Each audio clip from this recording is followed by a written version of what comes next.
Dans une tournure dramatique des événements au Parlement de la CEDEAO, les tensions ont dégénéré en une altercation physique lorsqu'un débat houleux est devenu incontrôlable. Le catalyseur ? Un défi audacieux de la part d'un leader ivoirien de la CEDEAO qui s'est levé pour contester les accusations portées contre les dirigeants, accusés d'appauvrir les pays d'Afrique de l'Ouest. Ce qui a commencé comme un échange de paroles enflammées a rapidement dégénéré, aboutissant à une bagarre totale qui a laissé l'Assemblée dans le désarroi. Voici la vidéo et comment tout cela s'est déroulé. Qui nous a fait un bon exposé avec des éléments très importants, très intéressants, que je trouve fiables. Le PNUD peut avoir d'excellents chiffres, mais la vision politique du PNUD est mauvaise, est catastrophique. Si les chiffres du PNUD, je peux avoir du respect pour eux, je n'ai aucun respect pour la vision du PNUD. Et je vais vous dire pourquoi. Le titre du document que vous nous avez présenté, c'est « État des lieux, pauvreté et inégalité en Afrique de l'Ouest ». En réalité, le titre devrait être « État des lieux, appauvrissement et non pauvreté ». Appauvrissement et inégalité en Afrique de l'Ouest. Tant que le PNUD va continuer à dire pauvreté, le PNUD en réalité n'est pas dans une perspective de soutenir la sortie du sous-développement. C'est appauvrissement. Nous sommes les pays les plus riches de la planète Terre. Tant que les gens diront que l'Afrique de l'Ouest est pauvre, ça veut dire que ces gens-là font partie du problème. C'est appauvrissement. Mais pourquoi vous n'osez pas dire appauvrissement? Parce que qui a appauvri l'Afrique? Ce sont nos présidents. Et vous ne voulez pas fâcher nos présidents. Vous ne voulez pas que l'Afrique soit... Chers collègues, contrôlez votre langage. Contrôlez votre langage. Qui a appauvri l'Afrique? Ce sont nos chefs d'État. Contrôlez votre langage, sinon je vous retire la parole. Maintenant, je veux que vous mettiez. Dans un effort pour maintenir l'ordre, les responsables ont brusquement coupé le micro de l'orateur sénégalais, provoquant l'indignation et encore plus de chaos parmi les membres. Comme ça, je vais changer. Mais qui a dit oui? Ces remarques pointues et ces arguments incisifs ont touché une corde sensible, résonnant auprès de nombreux membres de l'Assemblée. Vous suivez. Elle me dit que je ne contrôle pas mon langage. Je veux savoir. Oui, mais vous dites que les chefs d'État ont appauvri l'Afrique. C'est une insulte? Non, est-ce que c'est une insulte de dire que nos chefs d'État ont appauvri l'Afrique? Oui, mais c'est la manière de présenter, c'est la manière de présenter. S'il vous plaît, chers collègues, c'est la manière de présenter. Au fur et à mesure de la dispute, la situation est devenue de plus en plus instable. Les projecteurs se sont tournés vers l'orateur sénégalais, qui semblait présenter un argument convaincant sur les causes profondes de la pauvreté en Afrique de l'Ouest. C'est n'importe quoi que vous êtes en train de dire. Mais c'est vous qui... C'est plus n'importe quoi que qui que ce soit. Vous êtes n'importe quoi. Vous n'avez à dire. Vous pouvez contrôler. Vous ne pouvez pas vous adresser au chef d'État. Ce ne sont pas vos amis.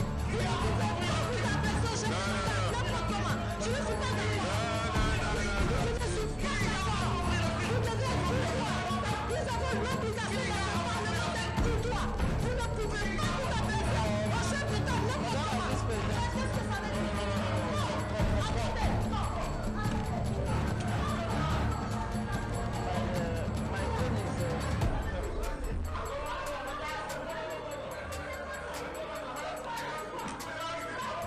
Chers collègues, la séance est suspendue.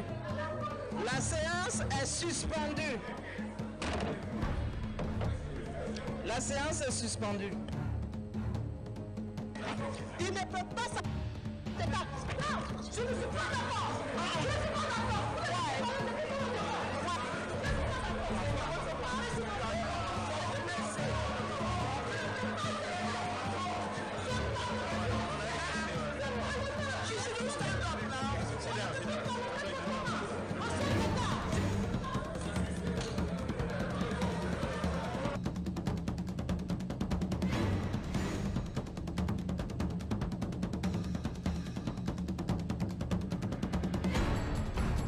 Plus tard, dans un discours perspicace, l'orateur sénégalais a exhorté la région à « décoloniser nos esprits », pour échapper au cycle de pauvreté qui tourmente le continent depuis des décennies. Soulignant la dure réalité selon laquelle 13 des 33 pays les plus pauvres du monde se trouvent en Afrique de l'Ouest, le dirigeant a souligné la nécessité de cesser de se considérer comme intrinsèquement pauvre. Merci beaucoup, Madame la Présidente. L'Africain du Kenya, Ngugi wa Thiong'o, a écrit un livre qui s'appelle « Décoloniser les esprits ».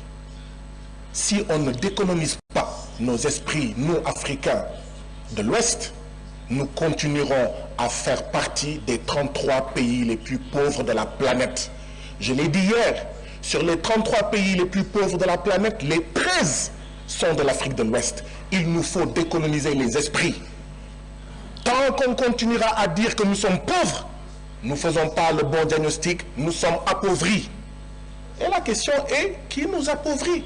Je pense que ce sont nos propres régimes, nos propres présidents, par leurs options, qui ne sont pas de bonnes options, qui sont des options de détournement de fonds, qui sont des options de suivisme vis-à-vis du FMI et de la Banque mondiale, qui sont des options de maintien d'une monnaie néocoloniale qu'est le franc CFA, qui sont des options néolibérales. À l'époque, on a dit « there is no alternative », il n'y a pas d'alternative.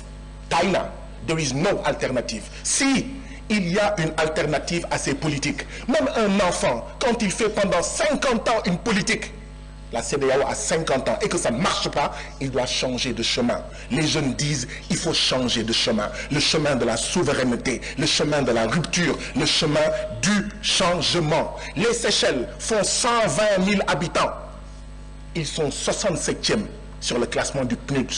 Ils n'ont ni pétrole, ni gaz, ni rien. Les Seychelles, 120 000 habitants, ils ont leur propre monnaie.